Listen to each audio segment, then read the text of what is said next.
Hello moms. குழந்தைங்களுக்கு புதுசாக டிஃப்ரெண்ட்டாக கிஃப்ட் பார்க்குறீங்களா? ஸ்க்ரீன் டைமை ரெடியூஸ் பண்ணணுமா? உங்கள் குழந்தைங்க இந்த மாதிரி பேஸ் பசிலில் இன்ட்ரெஸ்ட்டாக இருப்பாங்களா? அப்போ இந்த கேம் உங்களுக்கு தான். இது ஃபைன் மோட்டார் ஸ்கில்ஸை இம்ப்ரூவ் பண்ணும். Mini explorer jungle safari theme DIY maze track தான். இந்த கேம் எனக்கு ரொம்ப பர்சனலாக பிடிச்சிருந்துச்சு, அதனால ஷேர் பண்ணுறேன். ஸோ உங்கள் கிட்ஸ்க்கு வேணுமா வேணாமான்னு பார்த்துட்டு ஆர்டர் பண்ணுங்கள். கண்டிப்பாக யாரையும் ஃபோர்ஸ் பண்ணல. ஸோ இந்த டிஐஒய் மேஸ் ட்ராக் அப்படிங்கிறது வந்து ஒரு சின்ன பேக்கில் வந்துச்சு. பேக் என்னடா குட்டியாக இருக்கே அப்படின்னு சொல்லிட்டு பார்த்தா பாக்ஸை வச்சு கொஞ்சம் சாட்டிஸ்ஃபேக்ஷன் இல்லை தான். ஆனால் பர்ஃபெக்டாக உள்ள எல்லாமே அசம்பிள் ஆச்சு. 3+ இயர்ஸ்னு போட்டிருக்காங்க. ஆனால் எனக்கு தெரிஞ்ச ஒரு 6 இயர்ஸ் 7 இயர்ஸ் கிட்ஸ் வரைக்குமே இது வந்து யூஸ் ஆகுது. அந்த பாக்ஸ் எடுத்தோடனே ஒரு கேட்டலாக் இருந்துச்சு. அதில் வந்து என்னென்ன பீசஸ் எவ்வளோ கவுண்ட் அதெல்லாம் கொடுத்து ஒரு 2-3 சாம்பிள் பசில் மாதிரி கொடுத்து சொல்யூஷன் கொடுத்துருந்தாங்க. இது மட்டும் தானா? இல்லை, நம்மளாம் மேக் பண்ணிக்கலாம். இதில் குட்டி ஒரு கார் ஷெட் பஸ் ஷெட் மாதிரி இருந்துச்சு. நல்லா திக்கான குவாலிட்டியில் எனக்கு ரொம்ப பிடிச்சிருந்துச்சு. ஒரு கவரில் ஆக்சுவலி இன்னும் பர்ஃபெக்ட் பேக்கிங்கோடு வந்துச்சு.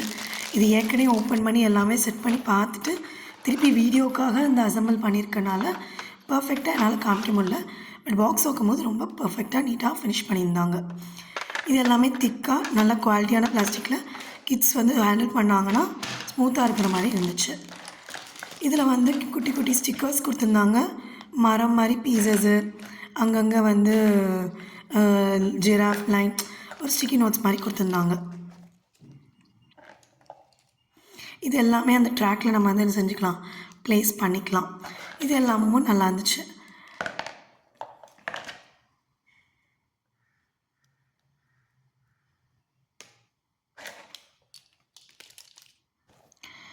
அதுக்கப்புறமா பார்த்திங்கன்னா இது எல்லாத்தையும் நம்ம ஓரமாக வச்சுட்டு இதை எப்படி நம்ம அசம்பிள் பண்ணுறது, எந்த மாதிரி ஒர்க் பண்ணுது அப்படிங்கிறத காட்டுறேன். அதுக்கு முன்னாடி இந்த குட்டி குட்டிலாம் வந்துச்சுல பிளாக்ஸ் கணக்காக, இதெல்லாம் ஜாயின் பண்ணுறதுக்கு இந்த ப்ராடக்ட் கொடுத்துருந்தாங்க. கிட்டத்தட்ட 2 ப்ளக்ஸாக ஜாயின் பண்ணுற மாதிரி, 4ஆக ஜாயின் பண்ணுற மாதிரி. இந்த குட்டி பஸ் தான் இருக்கிறதுலே ஹைலைட். ரொம்ப ஸ்மூத்தாக இருந்துச்சு. இது வந்து பேட்ரி ஆப்ரேட்டட் தான். ஸ்க்ரூவை திறந்து பேட்ரி நம்ம தான் போட்டுக்கணும், அவங்க கொடுக்கவே இல்லை. அந்த ஷெட் அப்படிங்கிறதுல ஒரு பேட்ரி வரும், அதுக்கு பேட்ரி கொடுத்துருந்தாங்க. எக்ஸ்ட்ரா பேட்ரியும் கொடுத்துருந்தாங்க. அது வந்து நம்ம வாட்ச்க்கெலாம் போடுவோம்ல, அந்த மாதிரி பேட்ரியாக இருந்துச்சு. பட் பஸ்ஸுக்கு போடுறது நம்ம நார்மல் பேட்ரி. ஃபஸ்ட்டு வந்து இந்த உள்ளே இருக்க பிளாக்ஸ் எல்லாம் எடுத்துகிட்டு நம்ம ட்ராக்கை அசம்பிள் பண்ணுவோம்.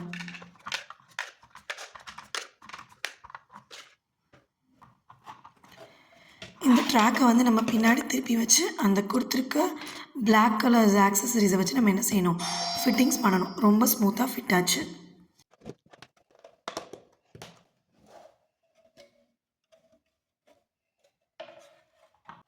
என்ன சைஸில் இருக்குதுன்னு தெரிஞ்சுக்கணுங்கிறதுக்காக நான் ஸ்கேலோட மெஷர்மெண்ட்ஸையும் காமிச்சிருக்கேன். ஸோ அடுத்து நம்ம என்ன செய்யலாம்னா அந்த பிளாக்ஸ் எல்லாத்தையுமே ப்ளேஸ் பண்ணிடலாம்.